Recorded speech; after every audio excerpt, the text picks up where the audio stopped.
സുപ്രധാനമായും രാജ്യം ചോദിക്കുന്ന രണ്ട് ചോദ്യങ്ങളുണ്ട്. ആ രണ്ട് ചോദ്യങ്ങൾക്കും ഉത്തരം നൽകാതെയാണ് രാജ്യത്തിന്റെ പ്രധാനമന്ത്രി UK-യിലേക്ക്, ബ്രിട്ടനിലേക്ക് പറന്നിരിക്കുന്നത്.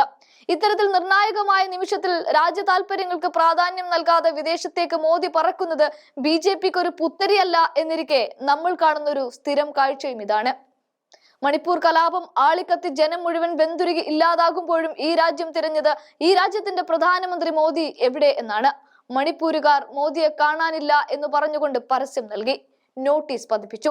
പക്ഷേ കുന്നുകുലുങ്ങിയാലും കുഞ്ഞാത്ത് കുലുങ്ങില്ല എന്ന മട്ടിൽ ജനാധിപത്യത്തിൽ ഏകാധിപത്യ രാജാവായി മാറിയ ഒരു പ്രധാനമന്ത്രിയാണ് കഴിഞ്ഞ 2014 തൊട്ട് നമ്മൾ കണ്ടുകൊണ്ടിരിക്കുന്നത് എന്നോർക്കണം.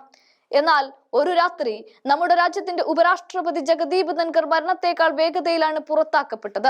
സകല MP-മാരെയും വിളിച്ചുകൂട്ടി ഒപ്പുകൾ വാങ്ങിക്കൂട്ടിക്കൊണ്ടാണ് പ്രതിരോധ മന്ത്രി രാജ്നാഥ് സിംഗ് ധൻകറെ കൊണ്ട് രാജിവെപ്പിച്ചത്, അഥവാ പുറത്തേക്കെറിഞ്ഞത്. അല്ലാത്ത പക്ഷം ഇംപീച്ച്മെന്റ് നടപടി നേരിട്ട് നാണം കെട്ട് പുറത്താകേണ്ടി വരുമെന്നും കേന്ദ്ര നേതൃത്വം ഭീഷണിയുടെ സ്വരം മുഴക്കിക്കൊണ്ടാണ് ഉപരാഷ്ട്രപതി പട്ടവും വിട്ടൊഴിഞ്ഞ് ഇപ്പോൾ ധൻകർ വസതി ഒഴിയാൻ കാത്തു നിൽക്കുന്നത്. അത് തന്നെയാണ് ഒന്നാമത്തെ ചോദ്യം. ആരാണ്, എന്തിനാണ് ഒരു രാത്രി ഉപരാഷ്ട്രപതിയെ എടുത്ത് പുറത്തേക്കെറിഞ്ഞത്? കഴിഞ്ഞ ദിവസമാണ് പ്രിയങ്ക ഗാന്ധിയെ പാർലമെന്റിന്റെ പുറത്ത് പ്ലക്കാർഡുകളും പിടിച്ചു നിൽക്കുന്നത് നമ്മൾ കണ്ടത്. കറുത്ത ഷാളോ വസ്ത്രങ്ങളോ ഒക്കെ ധരിച്ചുകൊണ്ട് കനിമൊഴി അടക്കമുള്ള പ്രതിപക്ഷ നിരയിലുള്ളവരും പ്രിയങ്കയോടൊപ്പം നിലയുറപ്പിക്കുന്നതും നമ്മൾ അവിടെ കണ്ടു. പാർലമെന്റ് തുടങ്ങിയ 3-ാം ദിവസം സഭ കലങ്ങി മറിയുന്നതിനിടയിലാണ് ഇത്തരം കാഴ്ചകൾ പാർലമെന്റിന് പുറത്ത് കാണുന്നത്.